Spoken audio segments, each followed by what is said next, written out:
So in this video, we are going to be looking at some simple quiz questions for lists. Alright, so here we have a list C with 4 elements over here, and the question is, what will the following code print? Print C1.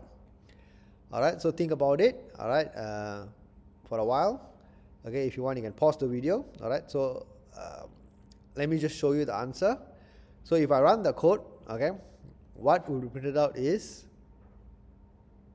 the string hello. Alright, now why is that so? Because in lists, okay, the indexing starts from 0, so this is C0, this is C1, this is C2, and this is C3.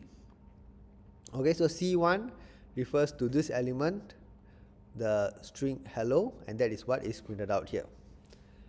Alright, thank you for watching, and I will see you in my next video. Bye.